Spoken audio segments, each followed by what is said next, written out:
저는 읽으신 본문을 중심으로 예수님을 크게 기뻐하는 성도 이와 같은 제목으로 말씀을 전하겠습니다. 예수님이 공생에 시작하시기 전에 인기가 많았다 그럴까요? 예수님보다 앞서서 천국 복음을 외친 사람이 있었으니 우리가 잘 아는 침례 요한이라고 하는 사람입니다. 이 침례 요한의 인기는 하늘 높은 줄 모르고 아주 하늘을 찌를 듯이 대단했어요. 성경에 보니까 마태복음 3장 5절로 6절까지 침례 요한이 예루살렘과 모든 유대 지역과 또 요단 강가에서 복음을 막 전하는데 사람들이 와서 죄 용서함을 받고 죄를 자복하고 침례를 받습니다. 또 광야에서 외치는 작은 소리처럼 사역을 했지만 침례 요한의 메시지가 많은 사람들의 막 심금을 울려요. 한 귀로 듣고 한 귀로 흘려 보내는 그런 메시지가 아니라 그 말씀을 탁 선포하면 양심이 가책을 느낍니다. 견딜 수가 없습니다. 그래서 하나님 앞에 나와 어찌할꼬 자백하고 하나님 위하여서 살겠노라고 결단을 하고 또 침례를 받고 하는 이 놀라운 일들이 예수님 이전에 침례 요한 때 있었죠. 그때 예수님이 공생애를 시작하는 것입니다. 근데 불과 예수님이 공생애 시작하시고 얼마 못 돼서 놀라운 일이 생기는데 그 많던 침례 요한을 따르던 자들이 예수님을 따라갑니다. 그 예수님을 따라가는 사람들 중에는 침례 요한의 제자들도 있죠. 그러다 보니까 침례 요한 주변에는 사람들이 뜸한 거예요. 한 번은 오늘 본문 25절입니다. 예수님의 침례 요한의 제자 중에 한 사람이 이 정결 예식 중에 손 씻는 일 때문에 언쟁을 벌인 것 같은데 그 이후에 사람들이 침례 요한의 제자들에게 찾아와서 이렇게 얘기를 합니다. 야, 어떻게 된 것이 사람들이 다 니네 선생이 아니라 예수를 따라간 것 같다. 봐라, 많은 사람들이 다 예수님 따라갔지 않느냐. 그 얘기를 들으니까 침례 요한의 제자들이 속상하죠. 그래서 26절에 보면 그 이야기를 침례 요한에게 전해주는 내용이에요. 우리 25절과 26절 한번 같이 읽어보시겠습니다. 이에 요한의 제자 중에서 한 유대인과 더불어 정결 예식에 대해 변론이 되었더니 그들이 요한에게 가서 이르되 라비여 선생님과 함께 요단강 저편에 있더니 곧 선생님이 증언하시던 이가 침례를 베풀매 사람이 다 그에게로 가더이라. 아멘을 아주 크게 해주셨는데 침례 요한의 입장에서는 속상할 일이거든요. 아이 뭐 한두 해가 아니라 적어도 20년 이상 외치는 자의 역할을 침례 요한이 광야에서 했잖아요. 경력으로 따지면 침례 요한이 한 수 위죠. 예수님보다 한참 앞섭니다. 왜? 예수님은 30년 동안 목공소에서 그 먼지 마셔가면서 대패질을 하는 목수일을 하시지 않으셨습니까? 근데 침례 요한은 뭐 석청만 먹고 지팡이 하나 들고 광야에서 외치는 소리 선지자 역할을 한 겁니다. 거룩한 하나님의 일꾼으로서의 사역을 잘 감당한 것이죠. 그 모습을 보고 많은 사람들이 따라온 것 아닙니까? 많은 사람들이 침례를 받고 회개를 하고 그런데 지금은 상황이 어떻게 된 게 그 사역이 변한 게 없음에도 불구하고 다 예수님에게로 갔다. 예수님을 따르게 되었다. 예수님이 높임을 받게 되었다. 근데 침례 요한은 그것 때문에 속상해하질 않아요. 놀라운 것은 예수님께서는 그런 침례 요한을 보시고 좀 이따 보시겠지만 마태복음 11장 10절에 보니까 참 이 세상에 침례 요한과 같이 큰 사람이 없다. 극찬을 하십니다. 침례 요한 참으로 큰 사람이다. 침례 요한이 어떻게 이렇게 예수님께 칭찬을 들을 수 있었을까? 첫 번째는요, 침례 요한은 자기 자신을 잘 알았던 사람입니다. 자기 자신을 잘 안 거예요. 오늘 3부 예배 참석하신 저 여러분들도 이 마지막 때를 살면서 나 자신, 내 신분, 내 직분, 내 소명 이런 것에 대하여서 잘 알고 살아가는 우리 모두가 되시기를 예수님 이름으로 축복합니다. 하나님이 사람을 만드실 때 똑같이 만든 사람이 없어요. 외모가 다 다릅니다. 오늘 대표 기도해주신 장로님이 키가 굉장히 크시대요. 가까이 뵐 때마다 야, 우리 장로님 키가 굉장히 크시다. 우리 옆에 사회 보신 박철인 목사님이 저하고 키가 비슷하신데 우리 박 목사님 키가 작게 보일 정도로 하나님이 우리 이 장로님은 키를 크게 만드셨습니다. 어떤 분은 또 키를 작게 만드셨고, 또 피부색이 어떤 분은 검맣고 하얗고 눈이 크고 작고 다 다르게 이 외모를 만드셨는데, 외모뿐만 아니라 하나님 우리에게 주신 능력, 재능도 보면은요 다 다르죠. 희한합니다. 다 다르게 만드셨어요. 그리고 그 재능을 가지고 하나님의 영광을 위해서 사용하게 하신 것이 은사입니다. 은사를 주시는데 성경에 보니까 은사도 다 다르다. 그리고 역할도 다 달라요. 제가 지난주인가요? 성경학교 개강 예배 드릴 때 지난주인가요? 그 예화를 들었거든요. 나무 할 때 여러분 권총하고 도끼하고 어떤 게 더 중요합니까? 우리가 생각할 때는 총이 더 세지 않느냐 생각을 하지만 나무질 할 때 그 총은요 별로 도움이 안 되죠. 나무 할 때는 도끼가 유용한 것입니다. 독수리하고 잠자리하고 누가 더 강할까요? 당연히 독수리가 강하다, 독수리가 더 세다 말할 수 있지만 모기를 잡을 때는요 독수리는 모기는 잡지 못한다. 근데 잠자리는 모기를 잘 잡거든요. 그러니까 어떤 사람은 독수리처럼, 어떤 사람은 모기 잘 잡도록 잠자리로 다 모양도 재능도 역할도 다 다르게 만들어 주셨다. 이것을 깨닫는 것이 지혜인 줄로 믿습니다. 이게 지혜예요. 아, 하나님이 나한테 저 옷은 맞지 않게 큰 옷을 저 사람에게만 주셨구나. 나에게도 맞지 않는 큰 옷을, 여러분 욕심낼 이유가 없어요. 그 사람은 그냥 큰 옷 입고 그 일하면 되는 것입니다. 몸에 맞지도 않는 작은 옷, 그걸 막 시기 질투하고 욕심낼 이유가 없죠. 그 사람은 또 그 옷에 맞는 일을 하나님께서 하시려고 작은 옷을 주셨나 보다. 그게 지혜입니다. 나는 나에게 맞는 옷을 하나님께서 주시지 않으셨을까? 오헨이라고 하는 사람이 이런 얘기를 했습니다. 길가의 조약돌도 필요 없이 뒹구는 조약돌은 없다. 그러니까 하나님이 이 길거리에 놔둔 조약돌 또한 아무 의미 없이 만든 것이 하나도 없다고 한다면, 하물며 하나님의 모양과 형상 따라 저 여러분들을 만드셨는데 하나님께서요 저 여러분들도 다 다른 모습으로 다양하게 다양한 일, 다양한 역할 감당하도록 저 여러분들을 만드셨다는 사실을 기억하며 사시기를 예수님 이름으로 축복합니다. 침례요한은 그것을 잘 안 거예요. 그래서 제자들이 와갖고는 마음 상한 이야기 하는 거예요. 선생님, 사람들이 다 예수를 따라갔습니다.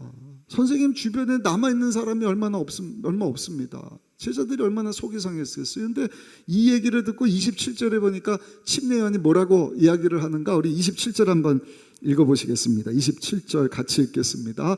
요한이 대답하여 이르되 만일 하늘에서 주신 바 아니면 사람이 아무것도 받을 수 없느니라. 하나님께서 예수님에게 그 일을 하실 수 있는 능력을 주셔서 예수님은 그 일을 하고 계시는 거야. 나는 나에게 맞는 능력 주셔서 하나님께서는 나로 나의 역할을 지금까지 잘 감당하게 하신 것 아닌가. 그러니까 속상해하지 않는 것입니다. 우리가 잘 아는 세계적인 과학자 아인슈타인이라고 하는 분이 고등학교 때까지도 공부를 그렇게 못했다 그래. 못한 건지 안 한 건지 아무튼 뭐 시험만 보면 낙제 점수 받고 하니까 선생님들이 다 포기합니다. 한 번은 고등학교 선생님이 혀를 내두르는데 저주 섞인 말을 하는 거예요. 얘는 뭘 해도 안 됩니다. 이 아인슈타인은 절대로 성공할 수 없는 아이입니다. 낙인을 찍어버렸어요. 좌절되고 낙심되지 않았겠습니까? 그런데 아인슈타인의 어머니가 그 낙심된 채 집에 온 아인슈타인을 꼭 끌어안으면서 이렇게 얘기를 했다 그래요. 아인슈타인아, 너는 다른 사람하고 똑같이 되려고 하면 성공할 수가 없어. 너는 다른 사람들과 다른 삶을 살아라. 아니, 하나님께서 너를 위하여서 계획하신 바, 뜻하신 바, 너를 통하여서 이루시고자 하는 그 일을 위하여 네가 집중하고 네가 최선을 다하면 된단다. 아인슈타인이 거기서 도전을 받았어요. 다른 사람들 다 똑같이 하는 일 하면 어떻게 경쟁하다가 뒤처지고 낙제 점수 받고 안 좋은 소리 듣고, 그래, 내가 다른 사람하고 똑같은 인생이 아니라 하나님 나를 통해서 하시고자 하는 일이 무엇일까? 그 일을 생각하며 고민하며 연구하며 노력한 결과 다른 사람들과 다른 삶을 삽니다. 아니, 남보다 뛰어난 세계적인 과학자로 쓰임을 받게 되었다는 것입니다. 사랑하는 성도 여러분, 다른 사람하고 다르다고 걱정하지 마셔요. 아니, 다른 사람하고 다른 삶을 살아갈 수 있는 우리 모두가 되시기를 예수님의 이름으로 축복합니다. 어떤 부모는 보면 동생들에게 그러잖아요. 너 형처럼 되라. 아니요. 형은 형이고 동생은 동생이에요. 어떤 집은 형이 동생보다 좀 못한 것 같으니까 형에게 또 막 그러잖아요. 핀잔 주면서, 야, 네 동생 좀 봐라. 네 동생처럼 공부 좀 잘해봐라. 돈 좀 잘 벌어봐라. 아니요. 동생은 동생이고 형은 형이고 하나님께서 다 다르게 살아갈 수 있도록 재능도 주시고 다른 역할도 주신 줄로 믿습니다. 그래서 이스라엘 교회에는 이런 말이 있다 그래요. 형은 형대로, 동생은 동생대로 각각 자기 길이 있는 것입니다. 성공은 따로 있는 것이 아닙니다. 장사할 사람은 장사해야 할 것이고, 학자는 학자 일을 해야 할 것이고, 있어야 할 곳에 있을 수 있다고 한다면 그 사람이 성공한 사람입니다. 여러분, 저 여러분들이 하나님께로부터 받은 능력이 다 다르다. 침례요한이 어떻게 예수님께 큰 자라 칭찬을 들었는가? 자기 자신을 안 겁니다. 자기 분수를, 자기 재능을, 하나님 맡겨주신 소명이, 사명이 무엇인지를 알고 살았다. 코로나 때 주시는 귀한 말씀 새겨 들으시고, 주여, 하나님 내게 주신 나의 본분, 직분, 사명, 주신 능력 가지고 잘 감당하며 살게 하여 주옵소서. 기도하신 우리 모두 되시기를 예수님의 이름으로 축복합니다. 그럴 때 예수님이 여러분 침례요한을 높여주시고 칭찬을 하시는데, 마태복음 11장 11절 말씀 우리 같이 한번 읽어보시면 이렇게 말씀을 합니다. 내가 진실로 너에게 말하노니 여자가 낳은 자 중에 침례요한보다 큰 이가 일어남이 없도다. 그러나 천국에서는 극히 작은 자라도 그보다 크니라. 두 번째입니다. 예수님이 침례요한, 야, 이 세상에 침례요한 같이 큰 사람이 없어 칭찬을 해주셔요. 근데 오늘 본문 보면 침례요한을 칭찬해 주신 또 한 가지 이유가 있는데, 그것은 다른 것이 아니라 한번 따라 하실까요? 예수님 때문에 기뻐하는 삶을 사는 것입니다. 한 번 더, 아주 중요하기 때문에 예수님 때문에 기뻐하는 삶을 사는 것입니다. 침례요한은요, 그냥 예수님이라 그러면 자다가 일어나서 기뻐한 거예요. 그냥 예수님 때문에 아주 황홀감에 빠져서 그냥 예수님이라면 무조건 좋아요. 무조건 기뻐요. 우리 29절을 한번 보시면 침례요한이 이런 이야기를 하는데, 우리 29절 말씀 한번 읽어보실까요? 신부를 취하는 자는 누구예요? 신랑이다, 이 말입니다. 이게 해석을 잘 하셔야 돼요. 신부를 취하는 자는 신랑이나, 그렇죠? 신부를 얻는 사람은 신랑이니까 신랑이 얼마나 기뻐요? 신랑 옆에 누가 있어요? 그 옆에 서서 신랑의 음성을 듣는 친구가 크게 기뻐하나니 나는 이러한 기쁨으로 충만하였노라. 성경을 보면 침례요한은 예수님 때문에 기쁜 기쁨으로 넘쳐난 것을 봅니다. 예수님이 기뻐하는 것 때문에 침례요한은 기뻐하는 것입니다. 예수님이 자기를 어떻게 보면 제자들이 와서 그냥 막 하소연을 할 정도로 자신을 초라하게 만든 사람처럼 여겨질 수 있지만, 그럼에도 불구하고 속상해하는 것이 아니라 예수님이 기뻐하신다고 한다면 나도 기뻐하기를 원한다. 지금 제자들에게 얘기하는 거예요. 기분 좋을 때 모든 게 잘 되고 인기 많아서 사람들이 많을 때, 야, 예수님 기뻐하는 그 기쁨이 내 기쁨이다 얘기한 것이 아니라, 선생님 지금 제자들이 다 떠나고요, 사람들이 다 예수님 쫓아갔습니다. 그래? 그게 예수님을 기쁘시게 하는 것이라고 하면 나는 기뻐.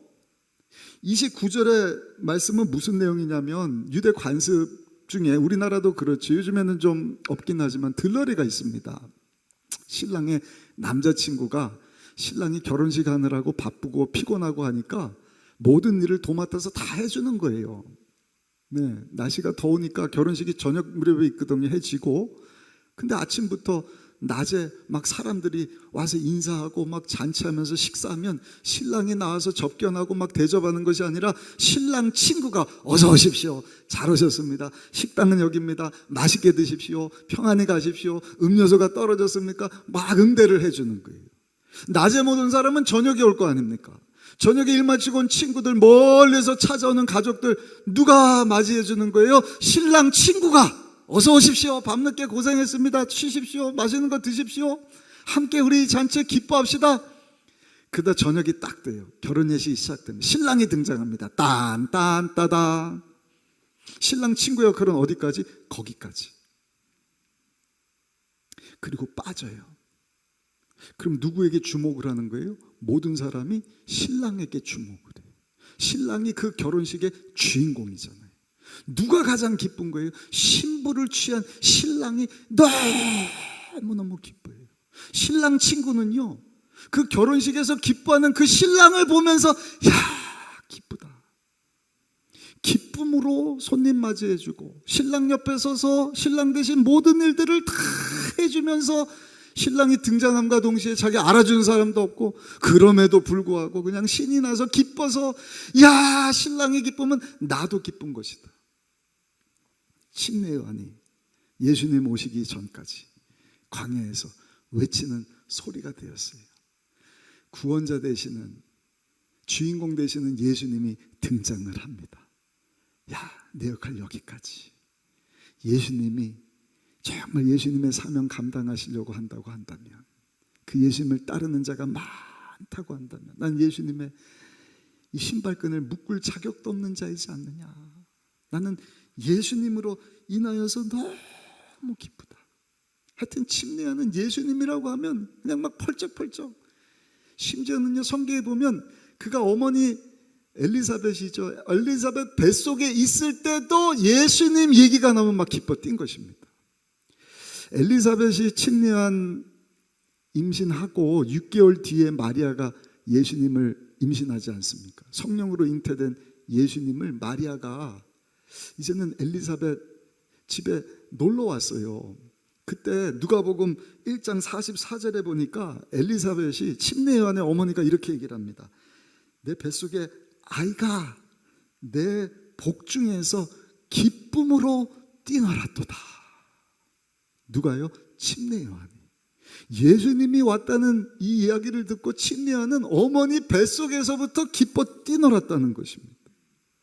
그렇게 예수님 때문에 기쁨을 참지 못했던 침례 요한인데, 우리의 구원자 되시기 위하여, 십자가 지시기 위하여 하늘 영광 세계를 버리신 예수님이 내 눈앞에 구원자로, 메시아로 등장했다. 이거 보고 침례 요한은요, 감격해서 그 기쁨을 멈추지를 못한 것입니다. 사랑하는 성도 여러분, 사랑하는 순복음 의정복의 3부 예배 참석하신 성도 여러분, 오늘도 하나님께서 누구를 큰 자로 여겨주실까요? 세상에서 돈 벌었다고 막 기뻐하고, 땅 좀 샀더니 땅값 올라갔다고, 아파트 샀더니 아파트 값이 올라갔다고, 물론 그것도 기쁨이 있을 수 있죠. 진급했다고, 승진됐다고, 취업됐다고, 원하는 학교 들어갔다고 막 기뻐하는, 그것도 기쁨일 수 있죠. 그러나 그런 것이 있든 없든 예수님 때문에, 예수님 때문에, 예수님 때문에 기뻐하는 성도, 교회 와서만 기뻐하는 것이 아닙니다.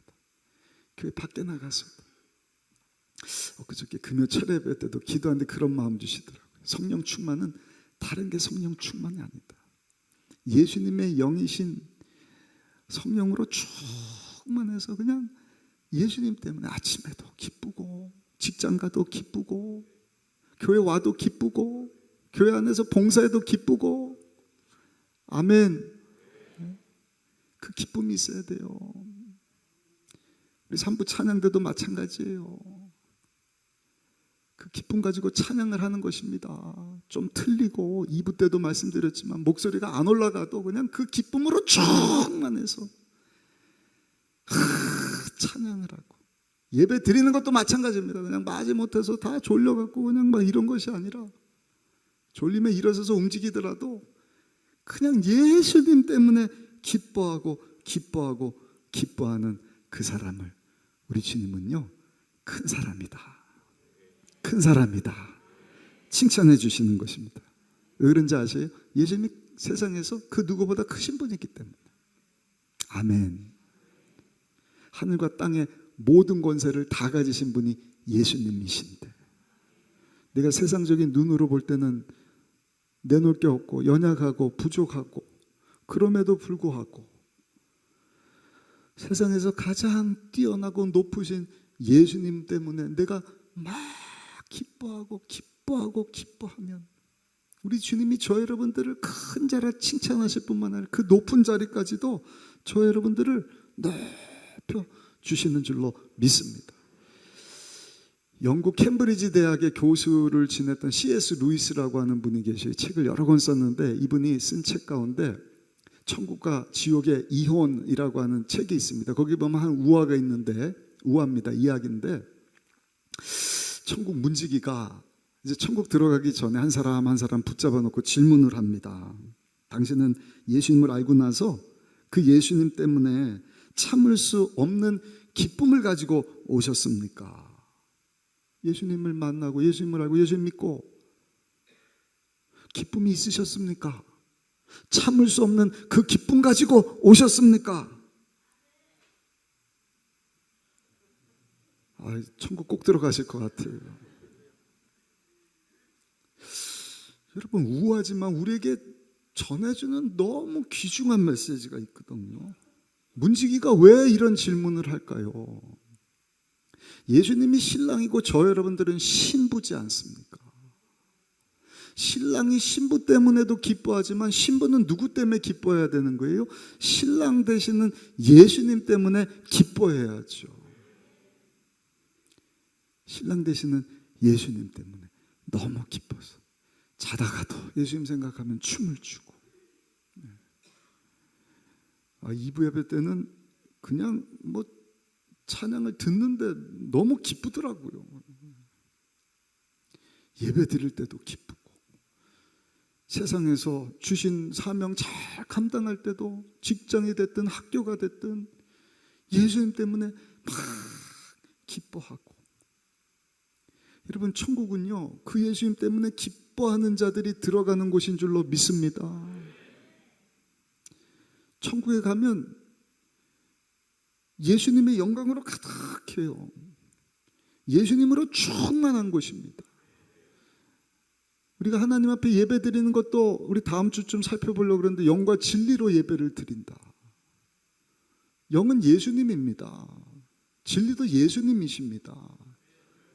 그러니까 이 자리에서 예배 드릴 때도요, 예수님이 내 인생 최고 모든 값진 것을 받으실 만한 가치가 있는 분이십니다. 그거 생각해서 우리가 세상 것 다 뒤로 하고 나온 것 아니에요. 예수님만 생각하면 막 기뻐서 우리가 지금 예배 드리는 것 아니겠습니까?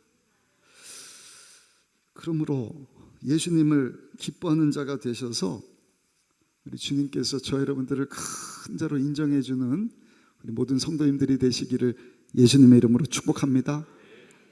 마지막 세 번째, 침례 요한을 예수님께서 큰 자다 칭찬을 해주셨어요.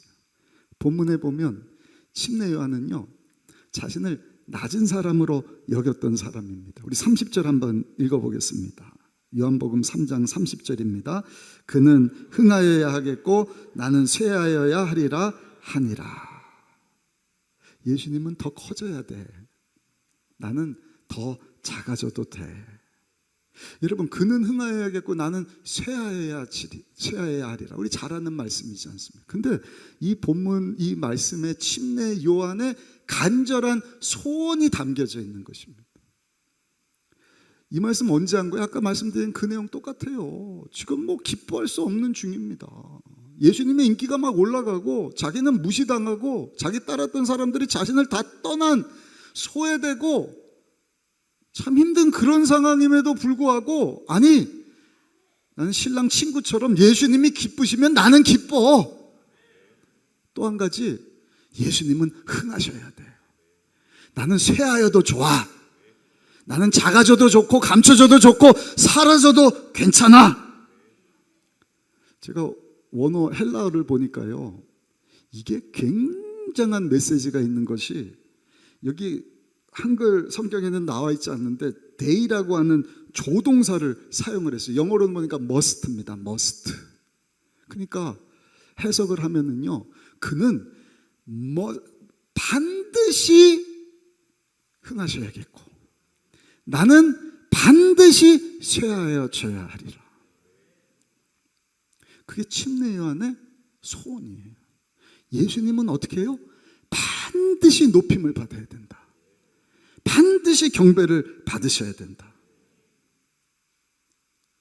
나는 쇠하여져도 괜찮다. 이렇게 말하는 근거가 어디 있는지 아세요? 31절부터 후반절 35절까지 쭉 36절까지 말씀을 하는데, 우리 31절 한번 읽어보겠습니다. 31절 같이 읽어보겠습니다. 위로부터 오시는 이는 만물 위에 계시고 땅에서 난 이는 땅에 속하여 땅에 속한 것을 말하느니라. 하늘로부터 오시는 이는 만물 위에 계시나니. 아멘. 예수님이 왜 흥하시고 나는 쇠하여도 괜찮다는 것입니까? 여기 보니까 예수님 어디서 보셨다고요? 위로부터 오셨다. 침례 요한은 땅에서부터 난 자예요. 땅에서 난 자가 하늘로부터 오신 예수님과 비교가 됩니까? 또 여기 보니까 만물 위에 계신 분이시다. 그 말은 만물을 만드셨고 만물을 다스리는 분이시다. 나는 만물을 만든 자가 아니에요. 만물을 만드신 우리 예수님의 피조물일 뿐이에요. 그러니까 나는 쇠하여져야 되고, 나를 만드시고 다스리시는 만물 위에 계시는 우리 예수님은 높임을 받으셔야 된다. 반드시 잘 되셔야 된다. 반드시 흥하셔야 된다. 34절에는 이런 말씀을 합니다. 34절입니다. 하나님이 보내신 이는 하나님의 말씀을 하나니, 예수님입니다. 이는 하나님이 성령을 한량없이 예수님에게 주셨기 때문이다.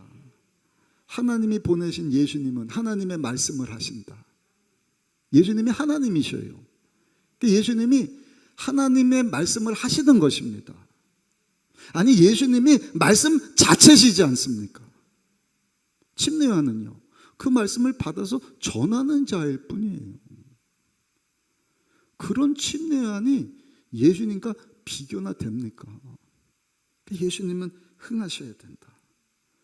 또 하나님께서 우리 예수님에게 성령을 한량없이 주셨다. 제한 없이 주셨다. 그래서 예수님은 성령님이셔요. 여러분, 침례 요한이 그 성령의 도우심을 가지고 천국 복음을 외치고 그 말씀을 들은 자들이 감화 감동돼서 어찌할꼬 와서 회개하면서 침례를 받고, 그러나 여러분, 그것은 성령의 능력의 부분적인 일 뿐이지 예수님은 그냥 성령이시지 않습니까? 그런 예수님과 내가 어떻게 비교나 될 수 있겠는가? 주님의 권세와 능력과 내가 어떻게 비교나 될 수 있겠어? 그러면서 35절도 한번 읽어보겠습니다. 35절입니다. 아버지께서 아들을 사랑하사 만물을 다 그의 손에 주셨다. 이 말씀은 예수님을 통해서만 인류가 구원받을 수 있게 하셨다. 예수님이 인류의 구원자가 되신다. 나는요, 그 예수님을 통하여서 구원받아야 되는 죄인일 뿐입니다. 그래서 여러분, 침례 요한은 자기 자신을 잘 안 거예요. 자기 분수를 잘 안 것입니다. 그리고 고백을 합니다. 예수님은 반드시 흥하셔야겠고 나는 반드시 쇠하여야 하리라. 사라져도 괜찮다. 없어져도 괜찮고 낮춰져도 괜찮다. 코로나로 힘든 때를 지나는데 주신 말씀, 저 여러분들에게 주시는 하나님의 음성으로 들으시기를 예수님 이름으로 축복합니다. 어떻게 하면 예수님 기쁘게 할 수 있을까? 어떻게 하면 예수님이 더 높임을 받고 하나님의 나라가 더 확장이 될 수 있을까? 그런 자를 예수님이 큰 자다 하시거든요. 근데 교회 안에 안타깝게 두 종류의 신앙인들이 있어요. 교회를 나온다고 하는데 첫 번째 부류는요, 예수님을 이용해 먹는 사람입니다. 예수님이 흥하여져야 되는 게 아니라 내가 예수님 통해서 잘 먹고 잘 살고 소원 성취하고 뭐 병이 낫고 내가 흥하여야 하리라. 아멘. 잘못하셨어요. 그런 건 노맨이에요. 그런 자들은 예수님이요 큰 자가 아니라 작은 자다 그러는 것입니다. 작은 자다. 예수님이 높임 받아야 되잖아요. 근데 예수님을 이용해서 내가 높임 받기를 원한다. 이거는 잘못된 것이죠. 근데 또 한 부류의 성도가 있어요. 이번에는 아멘 크게 하세요. 두 번째 부류의 성도는 하나님의 나라를 위해서는 내가 손해봐도 괜찮습니다. 내가 기쁨으로 헌신하기를 원합니다. 내가 주님 위해서 정말 주님이 기쁘신 일이라고 한다면 나는 작아져도 괜찮습니다. 그러니까 예수님만 막 높이고 예수님만 막 생각하고. 오늘 아침부터 우리 교회 은혜가 넘치지 않습니까? 우리 장로님들도 그렇고 우리 성도님들도 그렇고 어떻게 하면 예수님 기쁘시게 하시? 어떻게 하면 예수님이 흥하여 줄 수 있을까? 근데 안타까운 것이 우리 교회 말고 어디 가면은요 전자가 아니라 후자인 자들이 많이 있다. 자기를 위해서는 막 돈을 엄청 쓰거든. 돈 아까운 줄 모르고 뭐 투자하자 뭐 하자 막 하나님 나라를 위해서 우리 헌금 좀 합시다. 10,000원짜리 내면서도 덜덜덜덜덜덜 자꾸 이상하게 헛다리를 짚으시네.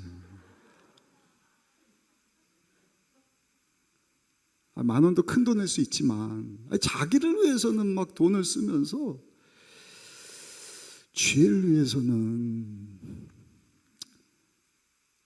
아까워하고 써요. 또 어떤 분은 쓰는데 막 생색을 내요. 내가 얼마나 돈을 잘 버는지 아느냐? 벌면 얼마나 잘 번다고. 웃기는 일이죠. 그런 자는 큰 자가 아니라 소자입니다. 적은 자입니다. 자기 취미생활,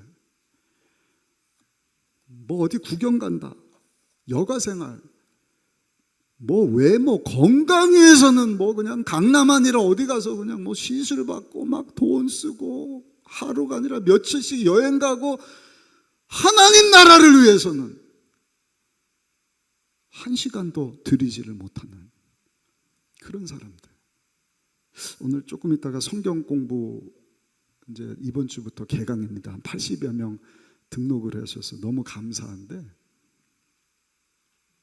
그런 거예요.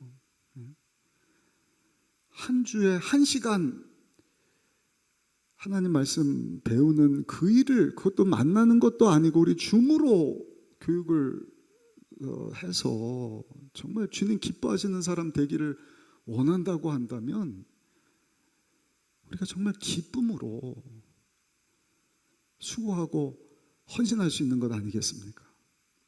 아멘은 이때 아멘 하는 겁니다. 아멘. 썩어 없어질 몸을 위해서는 준비를 막 너무 잘해요. 물론 그것도 해야겠죠. 그러나 죽은 이후에 우리가 갈 나라는 영원한 하늘나라이지 않습니까? 죽음은 건널목이에요. 죽고 끝나는 게 아닙니다. 제가 철회 때도 말씀을 드렸지만 어린아이가 엄마 뱃속에 10개월을 있어요. 10개월 이후에는 반드시 엄마 몸 밖으로 나와야죠. 자궁 안에 있을 때는 탯줄 통해서 산소며 영양분을 다 공급받아요. 근데 그 아이가 10개월 살다가 야 이제는 죽게 되나 보다 그러고 나왔는데 세상에 환한 빛과 함께 엄마 아빠가 싱글싱글 막 울면서 웃으면서 의사 선생님 간호사들이 빠져 야 죽지 않고 살았구나 그래서 응아 온다 그러지 않습니까? 죽은 천국 갈 때도 똑같아요. 여기서 우리는요 10개월 아니라 70년 80년 막 100년 1000년 살고 싶은데 하나님이 그렇게 만들질 않으셨어요. 엄마 뱃속에서 10개월 있다 나와야지. 엄마 뱃속에서 막 10년을 살아봐요. 어떻게 해요? 엄마 애기 다 죽지 않습니까? 이 세상에서도 우리 마음 같아서는 막 한 500년은 살고 싶지 않으셔요? 아멘 소리가 또 없어지셨네요. 한 5000년 살고 싶으십니까? 하나님이 아니 너 70이고 연수가 강건하면 80이고 조금 더 하나님이 연장시켜서 100년을 살 수 있지만 그 위에는 우리에서 예비된 영원한 천국이 있지 않습니까? 여러분 이 땅의 모든 것 풀과 같이 시들고 안개처럼 사라질 것이다. 근데 여러분 우리 인생을요 참 복되게 하나님께 칭찬 들을 만한 영광스러운 것으로 바꿀 수 있는 비결이 있습니다. 그것이 뭐지요? 침례 요한처럼 하루를 살아도 내가 누구인지 나 자신을 잘 아는 것입니다. 내 신분, 직분, 소명, 주신 재능 나를 위한 것이 아니라 하나님 영광을 위해서 사용하겠습니다. 침례 요한이 그랬잖아요. 주님 오실 일을 예비하지 않습니다. 그리고 침례 요한처럼 그냥 예수만 생각하면 막 반 정신 나간 사람은 막 기쁜 거예요. 막 헬렐레. 그래도 괜찮아요. 코로나가 오든 경제적인 어려움이 오든 나는 예수님 때문에 기뻐요. 예수님 때문에 행복해요. 예수님 사랑해요. 예수님만 높임받기를 원해요. 나는 새하여지고 나는 감춰지고 나는 낮아지고 없어지는 것이 정상이죠. 그렇게 예수님을 높이고 예수님 때문에 기뻐하시다가 우리 주님께 이보다 더 큰 자가 없다 칭찬 듣는 우리 모두가 되시기를 예수님의 이름으로 축복합니다. 결론으로 아까 읽었던 우리 마태복음 11장 11절 말씀 다시 한번 읽고 말씀을 마치겠습니다. 내가 진실로 진실로 너에게 말하노니 여자가 낳은 자 중에 침례 요한보다 큰 이가 일어남이 없도다. 그러나 천국에서는 극히 작은 자라도 그보다 크니라. 침례 요한같이 큰 자가 없는데 천국에 들어오는 침례 요한보다 큰 자로 여김받는 자들이 많이 생겨날 것이다. 그것이 우리 순복음 의정부께 오늘 3부에 참석하신 저 여러분들이 다 되고 우리 가족들이 되고 사랑하는 우리 배우자 자녀들이 다 되어서 정말 이 땅에서도 큰 자라 칭찬 듣고 하나님 앞에 설 때도 큰 자로 서서 예배하신 상급의 주인공 되고 하나님께 큰 영광 돌릴 수 있는 우리 모두가 다 되시기를 예수님의 이름으로 축원합니다.